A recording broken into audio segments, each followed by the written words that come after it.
नमस्कार मित्रांनो आणि मैत्रिणींनो, मी राजश्री किचन किंगमधून तुमचं सगळ्यांचं मनपूर्वक वेलकम करते.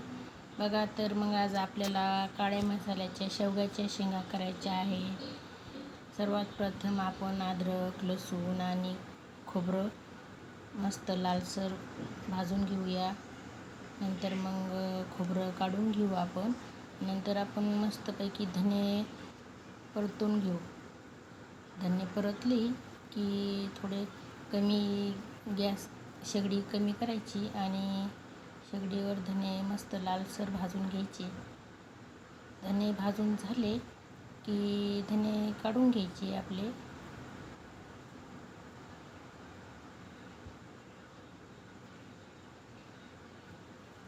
कोणाला कोणाला काळ्या मसाल्याच्या शेवग्याच्या शेंगा आवडतात तर कमेंट करून नक्की सांगा.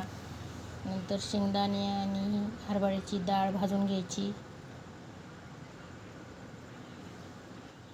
शेवग्याच्या शेंगा शरीराला पौष्टिक आणि खूप छान असतात. त्या औषधीमध्ये पण मोडतात. नंतर कांदा भाजून घ्यायचा काळसर येऊस्तोवर. काळसर कलर आला की मग आपल्या काळ्या मसाल्याची भाजी मस्त होती.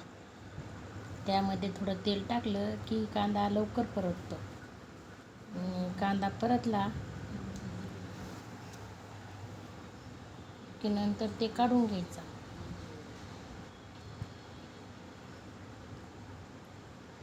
बघा, आपल्याला जेव्हा जेव्हा जे खावंसं वाटलं ना ते आपण नक्कीच खायला पाहिजे.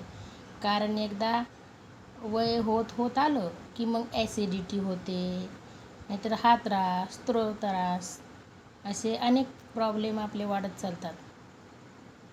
किंवा भूक लागत नाही किंवा त्रास होतो, असे खूप मोठे मोठे प्रॉब्लेम येतात. त्यासाठी जेव्हा जे वाटलं ना ते मस्त एन्जॉय करून खाऊन घ्या.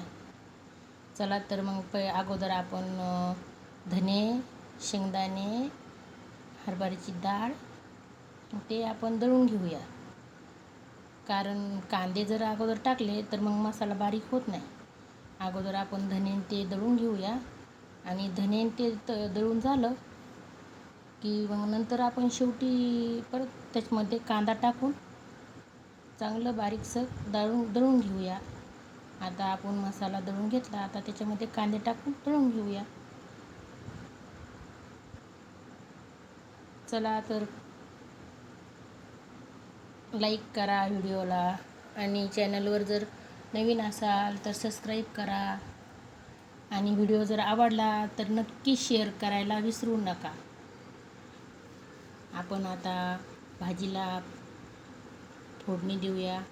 प्रवीण मसाला, लाल मसाला, एव्हरेस्ट मसाला आणि हळद आणि जो घरी बनवलेला मसाला आहे तो पण आहे. थोडी कोथिंबीर आणि बाकी तर आपण दळायला मसाला आहेच. मस्तपैकी तेल टाकून मसाला परतून घ्यायचा आणि मसाला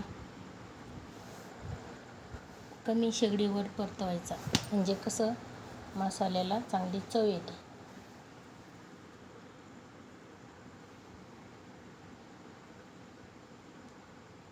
कधी पण मसाला तळताना गॅस किंवा शेगडी एकदम कमी करायची. कमी केली की मसाला चांगला तळता येतो, नाहीतर मग तो जळतो किंवा करपतो. त्यासाठी आपण कमी शेगडी करायची हमेशा.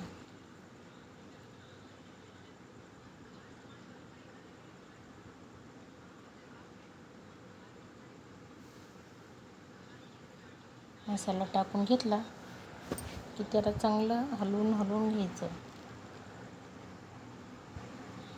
मसाला तळल्यासारखा वाटला की मग नंतर त्यामध्ये आपण जो आता वाटलेला मसाला आहे, काळा मसाला, तो धने ते सगळं बाकीचं गरम मसाला, ते त्यामध्ये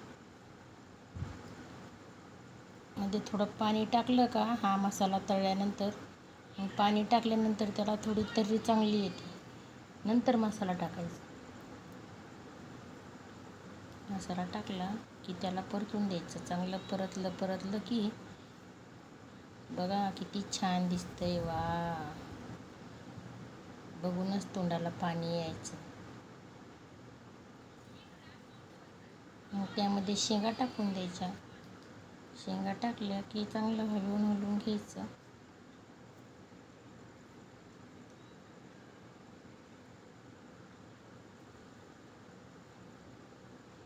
त्यामध्ये आपल्या चवीनुसार मीठ टाकून द्यायचं. आणि मग नंतर बघा आपली शेवग्याच्या शेंगाची काळ्या मसाल्याची भाजी तयार आहे की नाही. खूप छान.